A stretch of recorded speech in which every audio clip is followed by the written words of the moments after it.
Shalom, puji nama Tuhan. Selamat sore untuk kita semua. Kita mau percaya bahwa hari ini adalah hari yang diberkati Tuhan, hari yang dijadikan oleh Tuhan. Mari bersama-sama kita memberikan waktu kita yang terbaik untuk Tuhan kita. Sebab waktu-waktu ini adalah waktu yang diberikan oleh Tuhan. Mari sama-sama kita mau datang kepada Tuhan, kita mau berdoa. Mari kita berdoa. Hati kami penuh dengan ucapan syukur Tuhan. Sore hari ini kami bersyukur untuk hari yang Kau jadikan bagi kami.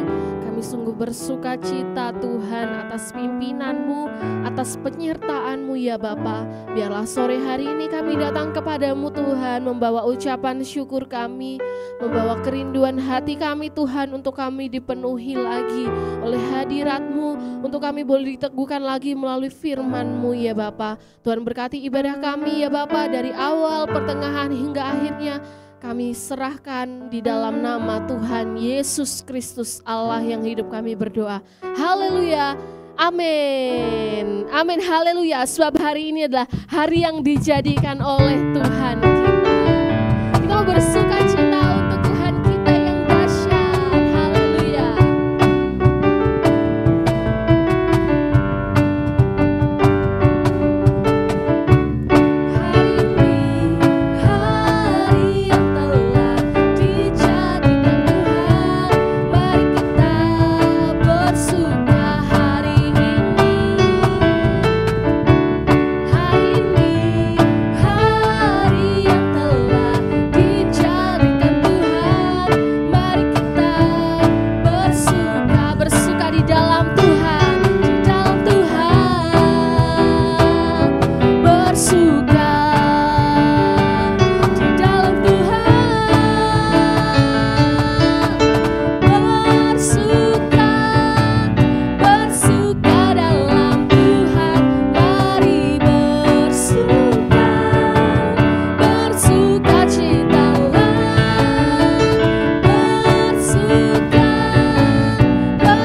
sukacita untuk Tuhan, sebab sungguh nyata kasih Tuhan kepada kita semua. Haleluya. Seindah pelangi, begitu pula kasih Tuhan bagi setiap kita, begitu indah. Seindahnya pelangi, secerahnya mentari, namun Kau yang terindah, hanya Kau yang termegah. Walau badai menghadang dan bumi pun bergoncang, namun Kau kan setia menjagaku selamanya. Sungguh nyata kasih-Mu di sepanjang hidupku, dengan darah-Mu Kau tebus dosaku. Sungguh nyata kasih-Mu di sepanjang hidupku, segenap hatiku hanya untuk-Mu. Haleluya.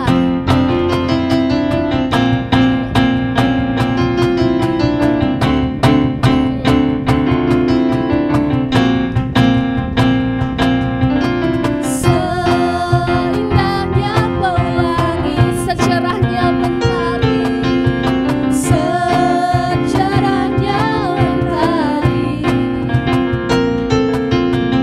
namun Kau yang terindah, hanya Kau yang termegah. Walau badai menghadang dan bumi pun bergoncang, sebab Kau yang setia Tuhan, namun Kau yang setia menjagaku selamanya. Sungguh nyata kasih-Mu di sepanjang hidupku, dengan darah-Mu Kau tebus dosaku. Sungguh nyata kasih-Mu di sepanjang hidupku, segenap hatiku hanya untuk-Mu. Katakan sungguh nyata kasih-Mu di sepanjang hidupku, dengan darah-Mu Kau tebus dosaku. Sungguh nyata kasih-Mu di sepanjang hidupku, segenap hatiku hanya untuk-Mu. Segenap hatiku hanya untuk-Mu. Segenap hatiku hanya untuk-Mu. Haleluya Tuhan, terima kasih untuk setiap kasih setia-Mu dalam hidup kami. Ajaib Kau Tuhan dalam hidup kami. Haleluya. Tak terbayang kasih Tuhan dalam setiap kehidupan kita yang senantiasa dicurahkan bagi hidup kita. Terbayang kebesaran-Mu dan tak terbanding kekuatan-Mu Tuhan. Kau megah bagiku. Amin. Segenap jiwa dan pengharapan telah ku serahkan, Tuhan jalamu Tuhan. Sebab Kau ajaib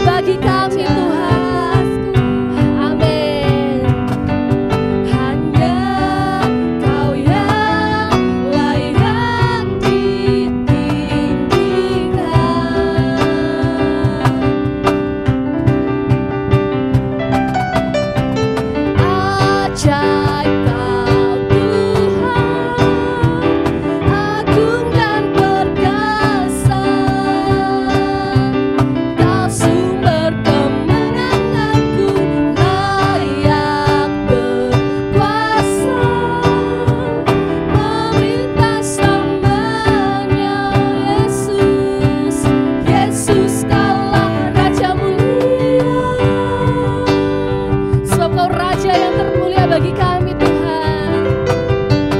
Tak terbayang kebesaran-Mu dan tak terbanding kekuatan-Mu Tuhan. Kau megah bagi kami,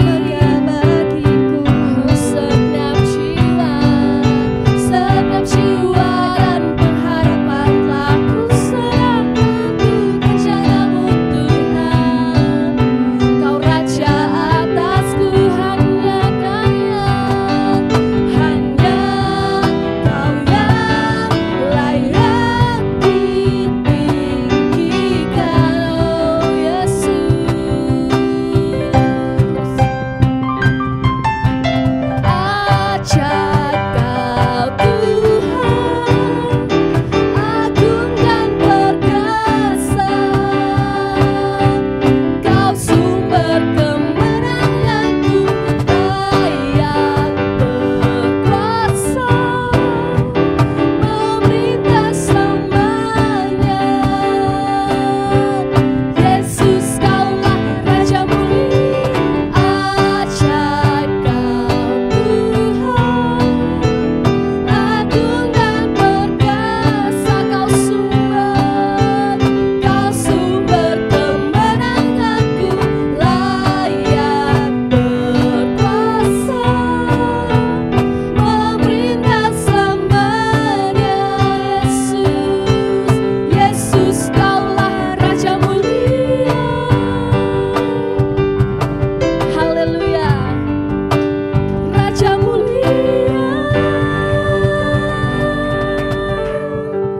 Kau Raja yang termulia bagi setiap kami Tuhan. Engkau Yesus satu-satunya jalan kebenaran dalam hidup kami ya Bapa. Bila saat ini selama kami mau hidup, kami mau terus menyembah-Mu Tuhan. Kami mau terus memandang wajah-Mu dalam hari-hari kami Tuhan. Terima kasih Tuhan. Sebab Yesus Kau kebenaran.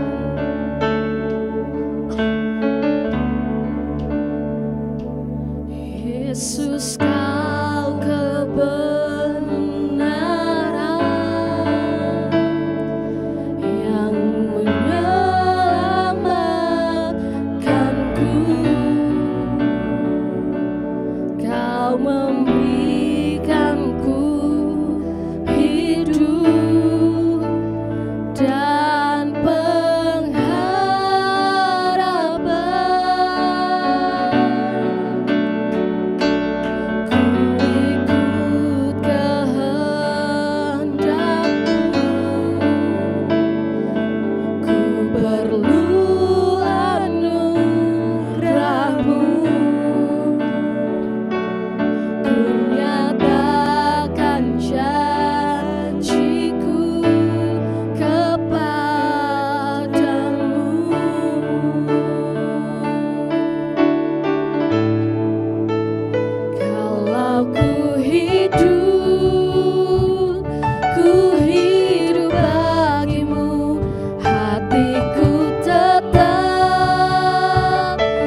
hatiku tetap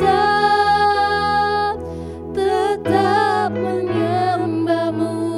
Dunia tak bisa menjauhkanku dari kasih-Mu. Kami mengucap syukur kepada-Mu ya Tuhan untuk sore hari ini. Kasih karunia Tuhan menyertai kami, pertolongan Tuhan menyertai kami. Dan kami sungguh bersyukur mempunyai kesempatan untuk menikmati jamuan kasih bersama Tuhan, untuk mendengarkan bahkan menerima pesan yang dilepaskan kepada kami sore hari ini. Tuhan tolong hamba untuk mengkomunikasikannya dan tolong semua yang mengikutinya dan yang mendengarkannya supaya kami semua sama-sama diberkati. Di dalam nama Tuhan Yesus Kristus kami sambut firman Tuhan. Haleluya. Amin. Bapak Ibu Saudara yang diberkati oleh Tuhan, mari kita membuka Alkitab kita dan kita membaca di dalam Kisah Para Rasul pasal yang ketiga. Kita membaca di dalam Kisah Para Rasul pasal yang ketiga. Kita melihat di situ dari ayatnya yang pertama sampai dengan ayatnya yang ke-6. Kisah Rasul pasal yang ketiga ayat pertama sampai dengan ayat yang ke-6. Demikianlah firman Tuhan. Pada suatu hari menjelang waktu sembahyang, yaitu pukul 3 petang, naiklah Petrus dan Yohanes ke bait Allah. Di situ ada seorang laki-laki yang lumpuh sejak lahirnya sehingga ia harus diusung. Tiap-tiap hari orang itu diletakkan dekat pintu gerbang bait Allah yang bernama Gerbang Indah untuk meminta sedekah kepada orang yang masuk ke dalam bait Allah. Ketika orang itu melihat bahwa Petrus dan Yohanes hendak masuk ke bait Allah, ia meminta sedekah. Mereka menatap dia dan Petrus berkata, "Lihatlah kepada kami." Lalu orang itu menatap mereka dengan harapan akan mendapat sesuatu dari mereka. Tetapi Petrus berkata, "Emas dan perak tidak ada padaku, tetapi apa yang kupunyai kuberikan kepadamu. Demi nama Yesus Kristus orang Nazaret itu, berjalanlah." Nah Bapak Ibu, sampai sekian jauh pembacaan Alkitab bagi kita pada sore hari ini. Perhatikan baik-baik, saya memberikan judul di situ sesuai dengan apa yang tertulis di dalam Alkitab dan apa yang kita baru saja membacanya. Saya memberi judul di situ, "Apa yang kupunyai kuberikan kepadamu." Nah Bapak Ibu Saudara, tentu kita tahu bahwa apa yang tadi kita baca itu memberikan kesan kepada kita bahwa ada orang lumpuh. Nah orang ini memang lumpuh, tetapi dalam kelumpuhannya, dalam kelemahannya, dia juga dimanfaatkan oleh orang lain. Nah dia lumpuh tidak bisa berjalan, pertanyaannya, tetapi mengapa setiap hari dia ada di gerbang bait Allah?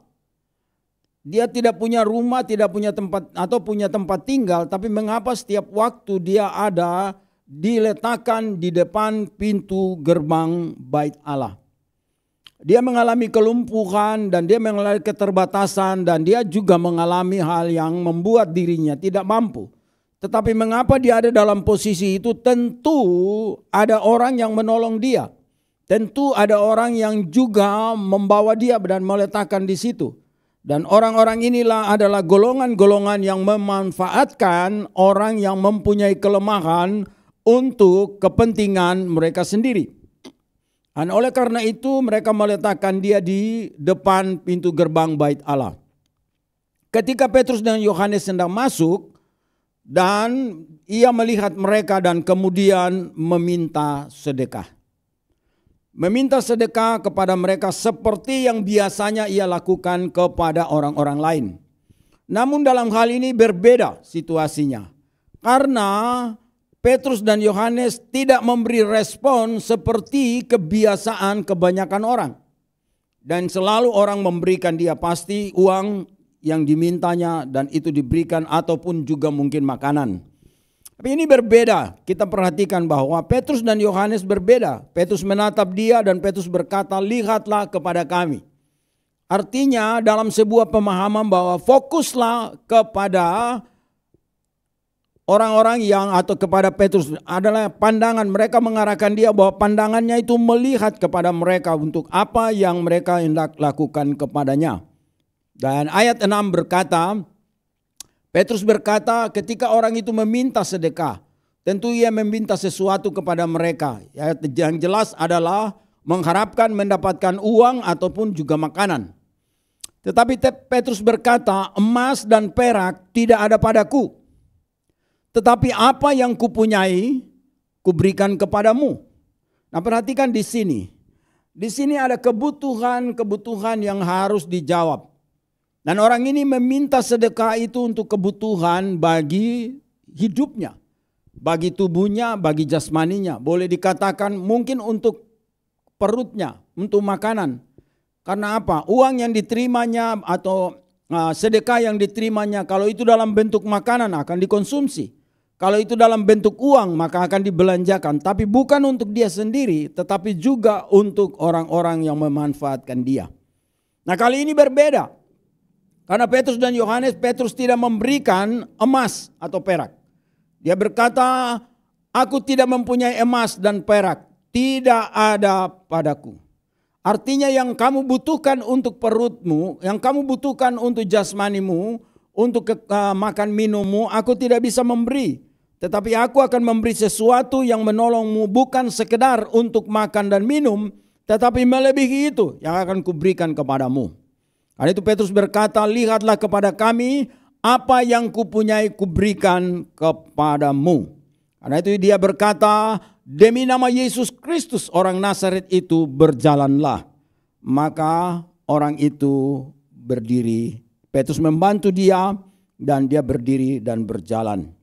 Nah, apa yang dibutuhkan oleh orang yang lumpuh ini atau orang tersebut?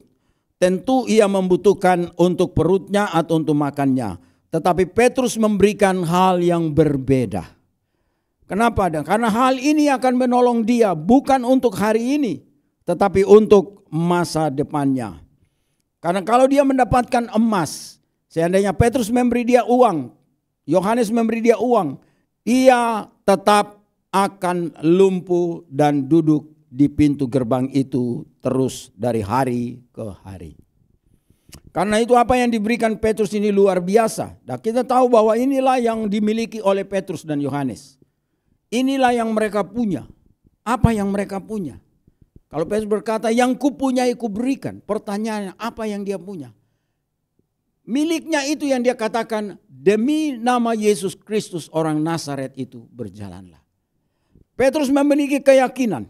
Itu dia punya. Dia punya iman. Bahwa apa yang dia miliki itu diungkapkan, keyakinan itu, kepercayaan itu diungkapkan dalam kata-kata, di dalam ungkapannya kepada orang yang lumpuh ini. Dan kita tahu apa yang diungkapkannya. Itu adalah firman yang dilepaskan. Bahwa demi nama Yesus Kristus orang Nazaret itu berjalanlah. Jadi Petrus memiliki keyakinan. Petrus punya iman percaya. Dan iman percaya itulah yang diungkapkan dalam kata-kata. Kata-katanya itu yang berkata, memberikan sesuatu statement, ketegasan. Bahwa hanya di dalam nama Yesus Kristus pertolongan itu datang dan itu terjadi. Mungkin orang lain akan memberikan hal yang seperti dia harapkan. Dan sekarang dia mengalami sebuah terobosan. Dia mengalami sebuah pengalaman yang baru. Dia mengalami bahwa hal yang diberikan dan dia didapatkannya ini berbeda dengan kebanyakan orang datang untuk memberi kepadanya. Nah, orang lain memberi untuk perutnya, tetapi Petrus memberi untuk harapan masa depan yang baru. Inilah firman iman. Inilah firman yang dikatakan oleh Petrus. Dan yang dituangkan dalam ungkapan yaitu dalam kata-kata. Demi nama Yesus Kristus orang Nazaret, berjalanlah. Itulah ungkapan firman, itulah ungkapan iman, itulah keyakinan, dan itulah yang dimiliki oleh Petrus untuk memberikan kepada orang ini supaya ia tidak duduk lagi di pintu gerbang. Ia tidak mengemis lagi dari hari ke hari. Tidak hidup dari belas kasihan orang lain. Tidak hidup lagi dari apa yang orang memberi kepada dia sekedar uang, tetapi kelumpuhannya tetap mengikat hidupnya. Dan Petrus memberi ini untuk harapan masa depan, yaitu firman kebangkitan. Firman yang memberi pembebasan. Firman yang memberi melepaskan dia dari belenggu dan kelemahan.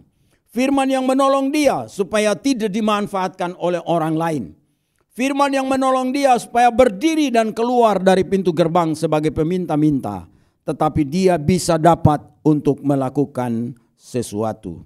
Itulah firman yang menyembuhkan. Yang menyembuhkan tidak dapat disembuhkan. Yang tidak dapat disembuhkan oleh emas, oleh perak, oleh harta, oleh uang, oleh apapun. Jadi Bapak Ibu Saudara yang dikasihi oleh Tuhan Yesus Kristus, perhatikan baik-baik. Apa yang dipikirkan oleh Petrus? Apa yang dipikirkan oleh Yohanes? Sebagai orang-orang pilihan sebagai murid Tuhan, tentu mempunyai konsep pemahaman yang tepat sesuai dengan firman yang disampaikan dan diajarkan oleh Yesus. Bahwa memberi sesuatu bagi harapan dan masa depan orang. Kadang-kala orang berpikir, kalau firman datang bagaimana ia bisa hidup, bisa makan. Tetapi apa yang Petrus berikan kepadanya itu luar biasa. Kenapa? Karena itu yang membawa dia dalam pemulihan. Yang melepaskan dia dari belenggu.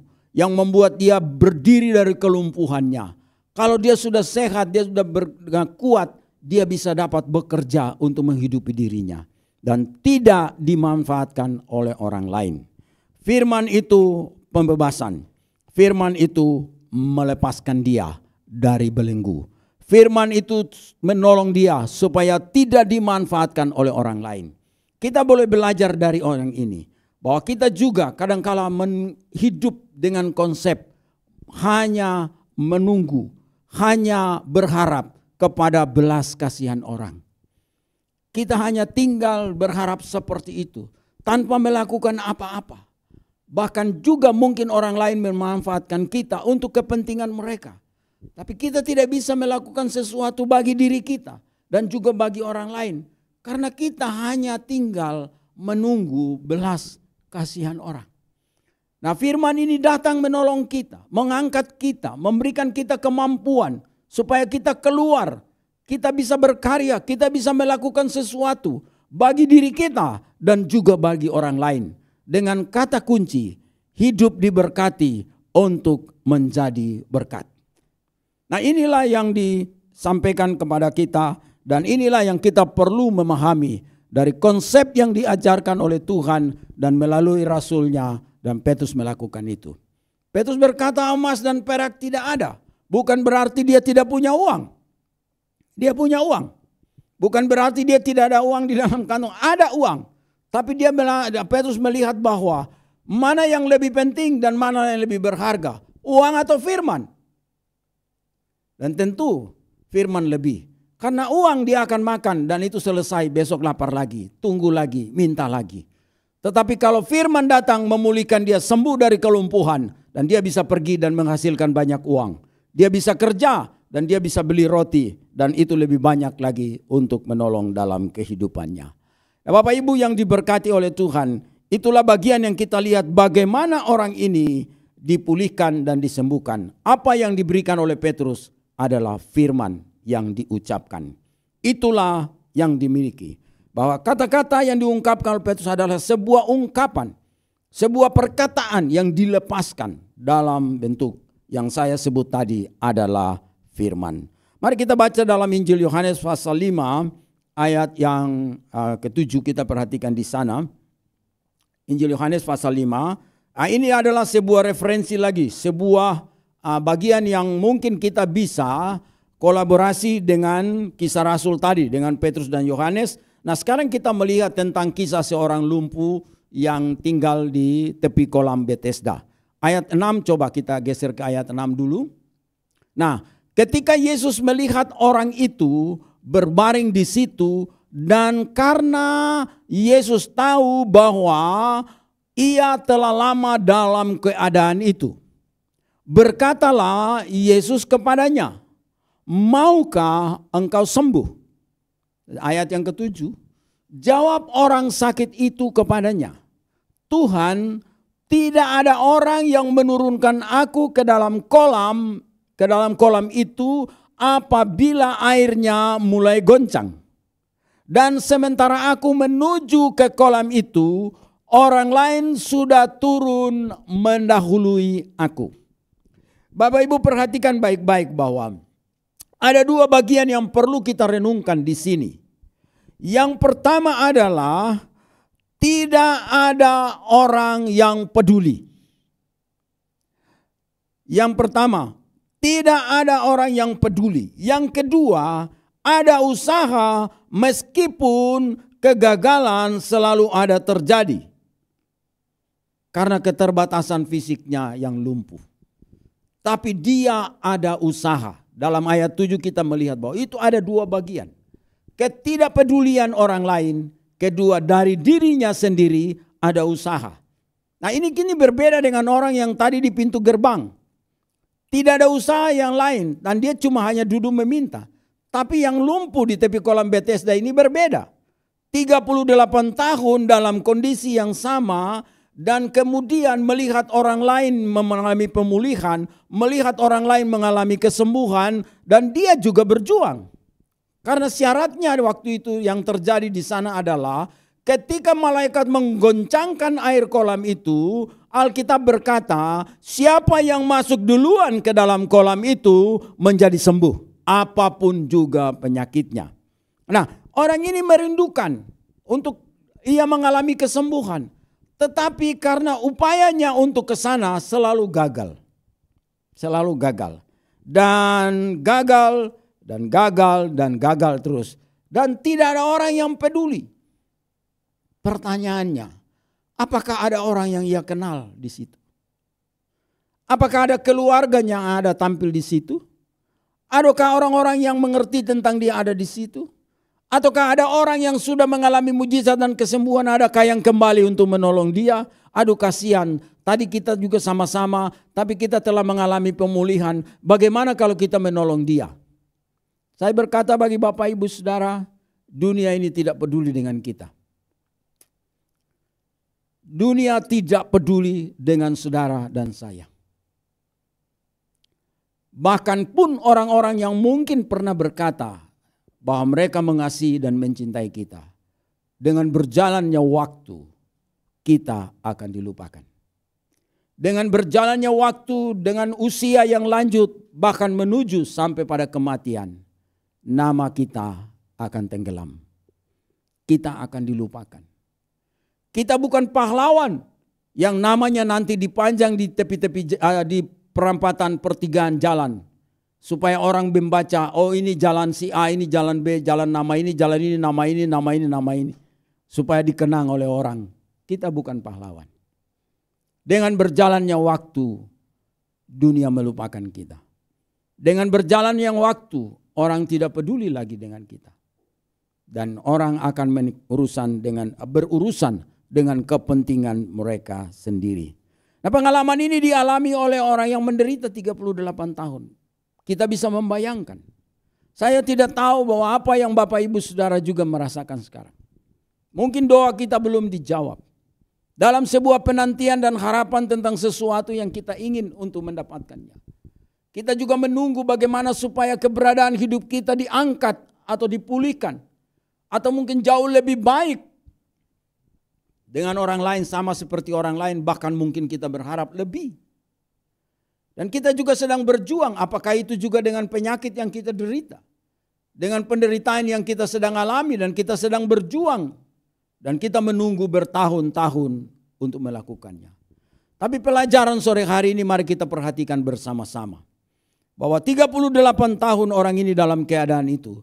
Dan Tuhan tahu ia berada dalam kondisi itu. Saya mau berkata bagi Bapak Ibu Saudara, saya mau katakan bahwa Tuhan tahu apa yang saudara rasakan. Tuhan sangat peduli tentang apa yang saudara alami. Tuhan tahu apa yang engkau sedang rasakan sekarang. Bahkan kondisi keadaanmu juga Tuhan tahu itu. Dunia tidak peduli. Dunia tidak mengerti. Dunia tidak mau peduli terhadap engkau. Bahkan orang-orang yang mengatakan mencintai, mengasihi pun juga dengan berjalannya waktu juga engkau dilupakan. Tetapi bagi yang Tuhan, engkau tetap menjadi perhatiannya. Ia tahu engkau dalam penderitaan itu. Sehingga waktu itu ia tampil dan berkata kepada orang itu, maukah engkau sembuh? Tapi apa jawabnya? Tidak ada orang yang menurunkan aku ke dalam kolam. Berharap kepada orang, berharap kepada manusia, berharap kepada siapapun, engkau akan dikecewakan. Pengalaman ini mungkin saya juga pernah mengalaminya. Saudara mengalaminya. Dan mungkin sekarang ada yang sedang mengalaminya. Saya mau katakan Tuhan lebih peduli terhadap saudara. Tapi orang ini juga dia tidak mengerti dan dia tidak tahu. Kalau kita lihat dalam bacaannya, dia tidak berdoa juga. Dia tidak mengharapkan sesuatu. Tetapi saya melihat ada sebuah kalimat yang di situ berkata, dan sementara aku menuju ke kolam itu. Perhatikan baik-baik.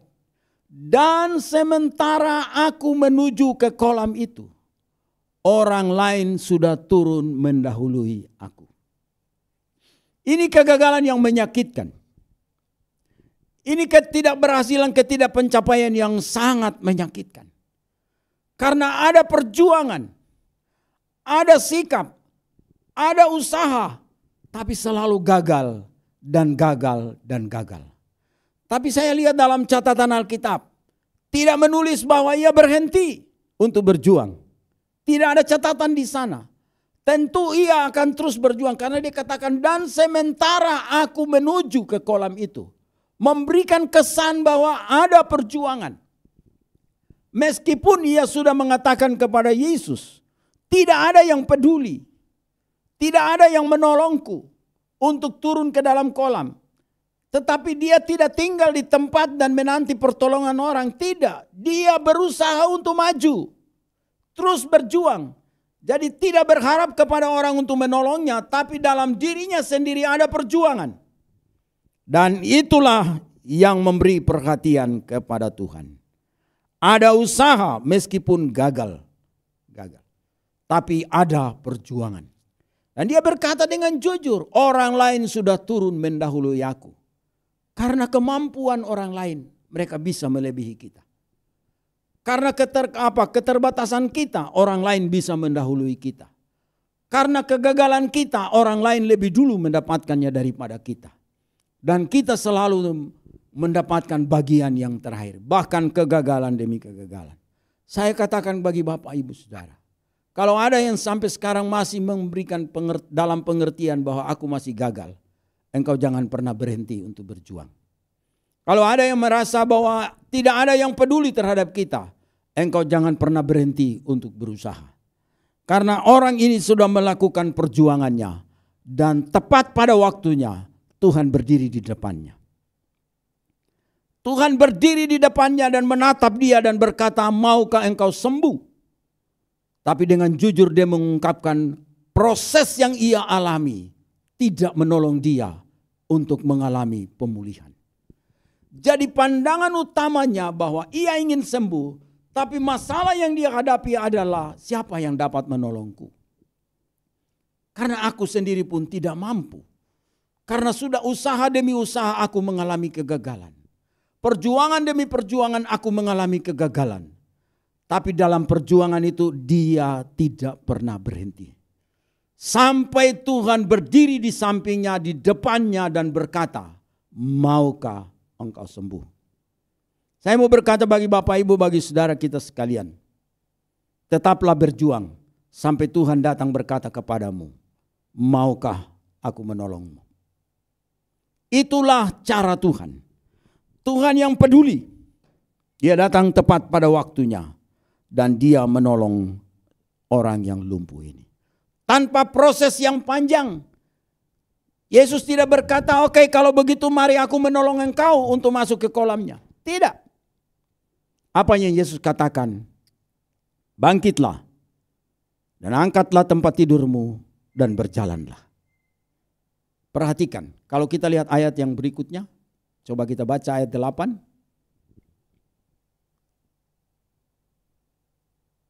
Kata Yesus kepadanya, bangunlah, angkatlah tilammu dan berjalanlah. Itu apa? Itu firman. Amin. Itu firman. Itu ungkapan. Itu yang dikatakan. Itu yang Yesus lepaskan kepada dia. Ia mendengar firman itu dan bertindak. Kemarin ia bertindak tanpa firman. Ia bertindak dengan pikirannya sendiri. Dengan logikanya sendiri. Mengharapkan bantuan orang, tidak dapat bantuan.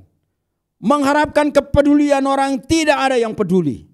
Bahkan juga berjuang dengan dirinya sendiri. Berusaha untuk melangkah juga selalu gagal. Tapi saat ini ia bergerak dengan mendengarkan firman. Apa yang dilakukan? Bukan berjuang menuju ke kolam, tapi berdiri dari tempat tidurnya. Karena dia mendengar firman. Yesus memberikan firman. Kalau boleh diambil contoh kalimat daripada Petrus. Tidak ada yang kupunya, emas dan perak pun tidak. Yang aku punya kuberikan kepadamu. Demi nama Yesus Kristus orang Nazaret, berdiri dan berjalan. Ini pun Yesus bisa berkata juga. Tapi dia sendiri adalah penguasa tunggal. Dia berkata dengan firman-Nya, bangunlah, angkatlah tilammu dan berjalanlah. Ini kata-kata firman yang dilepaskan.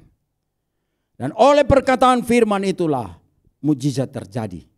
Oleh perkataan firman itulah yang mendengarkan ini dipulihkan. Bangkit dan ia berjalan. Tidak membutuhkan media lagi. Tidak pergi ke air lagi. Tidak menunggu malaikat lagi. Tidak melewati proses lagi. Hanya dengan firman. Dan itu terjadi. Dia bangkit dan berjalan. Ucapan firman inilah yang menolong dia. Nah, kita melihat yang terakhir, ayat yang terakhir dalam Yohanes pasal 6. Ayat 68. Saya mau bacakan. Yohanes pasal 6, Injil Yohanes pasal 6 ayatnya yang ke-68.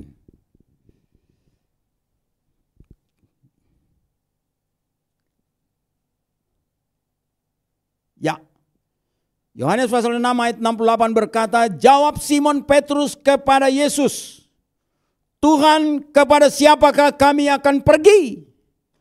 Perkataanmu adalah perkataan hidup yang kekal. Dengar baik-baik, Petrus memberikan pengakuan. Tuhan, kepada siapakah kami akan pergi?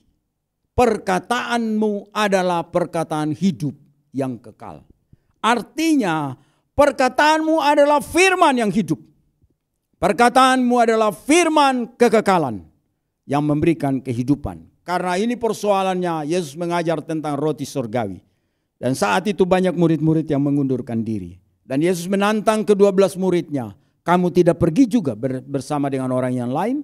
Dan Petrus memberikan pernyataan, perkataanmu adalah perkataan hidup yang kekal. Firman yang dilepaskan, itu yang memberikan pemulihan dan kekuatan. Bapak, Ibu, Saudara yang diberkati oleh Tuhan, mari dari dua bagian konsep ini, kita melihat bersama-sama bahwa Tuhan itu peduli terhadap kita. Petrus telah membuktikan bahwa sebagai seorang rasul dan manusia, tapi dia melepaskan firman kepada orang lumpuh dan orang itu dibangkitkan dari kelumpuhannya.